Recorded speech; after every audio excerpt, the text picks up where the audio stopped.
And what is and what is up, guys? It's Melvin Dave here. Today I'm here again in the Studio 9 Studio Space slash Gallery. And ngayon magsushoot ako, or since I'm not going to say that it's most requested, pero I feel like I wanted to do this kasi I made a video. You can see here my 2019-2020 what's in my camera bag cliche thing. Here's the thing. When I did that video back then, wala pa akong sariling camera. Yung camera na nandun was Kuya Dog's. Shoutouts to Dog Brock TV. Shoutouts to Kuya Dog. Yung camera na nandun was his A7 III. Sony A7 III. And 2 years have passed since then. May sarili na akong camera right there, which is the Sony A7 III. I'm forever grateful for these blessings. Nandito rin, may camera rin ako sa loob na nandito, which I'm going to guys show you in a bit. So, itong bag na to, this is what I always usually bring when I have full production shoots for music videos or corporate clients. I bring this, basically, lagi ko siyang dala lahat eh. Minsan dala ko lang yung A7 III pag di ko naman kailangan mag full video. If I don't need a 12-bit dynamic range, I just bring my A7 III. Pero pag music videos, I'm bringing always this, yung nasa loob nito. Papakita ko sa inyo in a bit. So before that, let's first start with this bag. It's Vanguard Uprise 43. Ayan, I got this from Marketplace, around 4K or 5K. It's a sling bag na nade-detach. This is the bag. It's quite heavy kasi ang dami kong dala palagi. Usually, yung ibang laman nitong bag na to, usually nilalagay ko na lang sa maleta. If yung shoot is out of town, nasa maleta na yung bag na to, or separate bag. Or usually, may bag talaga ako na malaki pa, which hindi ko siya dala ngayon kasi nasa studio ko. So, this is my backpack na pwede ko rin siyang dalhin pag may shoots ako sa around Manila lang. Let's start first with kung ano itong nasa gilid. This one is a mask holder, yeah, with Dog Brock TV sticker. Mask holder. Libre to sa Quezon City Government. Let's put that here properly para hindi makalat. Simulan natin here sa taas. What's inside? First is this. This is a dummy battery for Canon LPE6. I use this for my, sasabihin ko na, for my Blackmagic Pocket Cinema Camera 4K. So, yan siya. Dummy battery. This one is my Wasabi charger for my A7 III camera battery. Yan, this is my charger for A7 III. Next is this one. Wasabi Power V-mount battery for my Blackmagic Pocket Cinema 4K. Then, here is my very trusty power bank. I'm not sure if anong tatak nito. Alam ko sa Kim Store ko to binili dati. This was one of those power banks na nag-sale na super high quality. We got this 2018 pa eh. And yeah, it's still alive with me. I always bring that because you don't know when you're going to lose some juice. And here is my accessory bag. May sticker siya ng Weedrule sticker sa harap. Shoutouts to Weedrule. Sa loob nito, ito mga basic na panlinis ng camera. May brush for removing dust at saka yung particles sa lens. Wait a sec, balik natin ng maayos. This one is a air something, whatever you call this. And nandito nakalagay yung SSD ko for my Blackmagic Pocket Cinema 4K. Yung tools niya is yung L wrench and yung wrench ko for my manual glide gimbal, which is not here.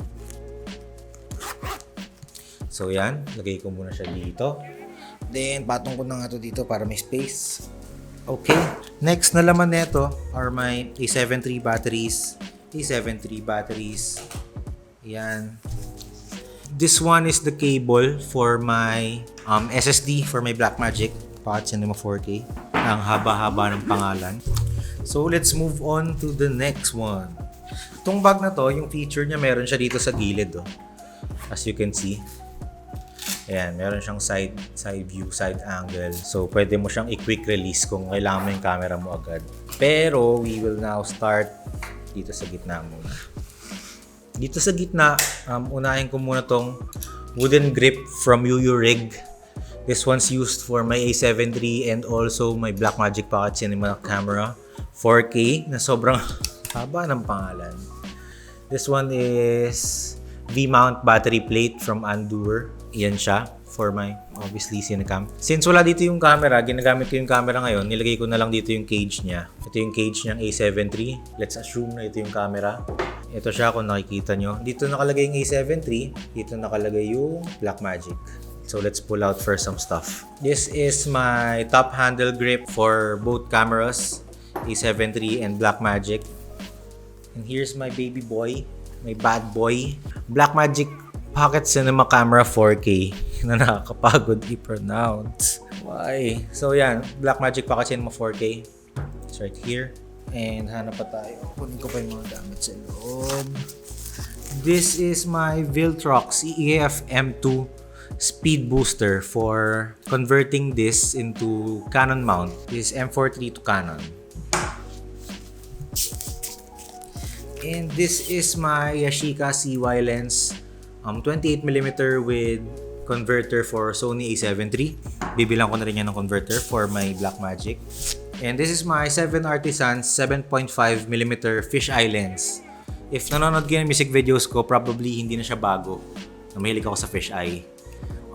Why I love fisheye? Kasi I grew up watching skate videos, Thrasher Magazine, MTV, 2010s and 9s, and hip-hop in general, NWA. Yung unang videos na 93 Till Infinity, if you know that music video, 93 Till Infinity, naka-fisheye din yun. So, favorite ko tong lens na to.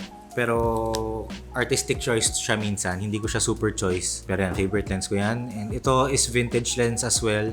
If mapapansin nyo, puro vintage lens halos yung sa akin. 7 Artisans is a new modern lens na built like vintage lenses. Kasi yung modern lenses ngayon, masyado siyang matalas.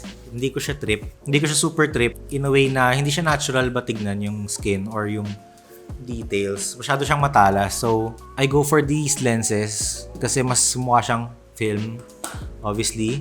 And dito pala sa Blackmagic natin, meron tayong small rig gauge, small rig USB-C clamp, and Lumix G 14 to 42mm micro four thirds lens. Yan. Tapos, ito naman sa harap is my small rig 15mm rod. Sorry kung umulan bigla. Kung naririnig niyo yung ulan sa labas. And this one right here is my small rig camera base plate. So, yeah. Mostly ito, super konti lang. Pansin nyo, hindi siya yung what's in my camera bag na may laptop, may monitor. Wala pang monitor to pero bibilang ko na siya. So, pansin nyo, hindi siya tulad nun. Kasi usually yung ganun, nilalagay ko na sa maleta.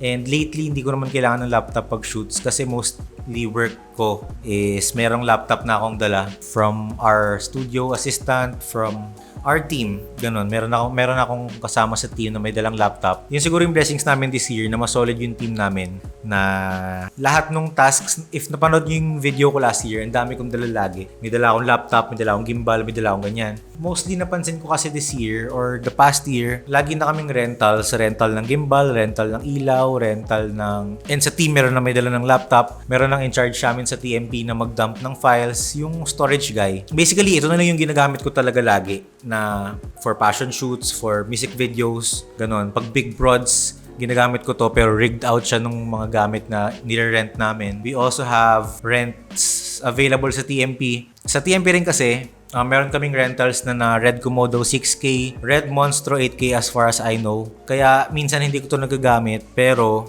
madalas ginagamit ko siya pag shoots ko lang talaga, like personal shoots ko and hindi kami full team or hindi siya TMP mounted shoot. Kunyari pupunta ako sa Rizal Park or pupunta ako sa BGC, sa UP, sa UST. I use this for B-rolls, I use this for fashion, ganun. Ayun, basically this is everything. Wala rin akong tripod dito kasi nasa bahay siya. Yun, honest mistake, nakalimutan ko. Itong mga gamit na to lahat, ito yung pinaka gamit na gamit ko. Minsan dala ko na lang iPad para sa shot list pag mag-shoot kami. So, yun. This is everything. I hope you guys like it. Marami pang paparating. It's obviously July. July 7 or July 8, 2014 was my first ever paid project. Sinabi ko rin siya sa first video this July. So, I'm trying to push myself more. If you like this video, leave a thumbs up. Like, comment, share, and subscribe. Say hello to me on Instagram at DaveJordan06, Twitter at DaveJordan06, DaveJordan06.com/portfolio if you want to hire me, DaveJordan06.com/gears if you want to know more about my gears or these things. Nakalista to lahat sa DaveJordan06.com/gears. I repeat, DaveJordan06.com/gears, and for my portfolio, DaveJordan06.com/portfolio. So yun, that's pretty much it.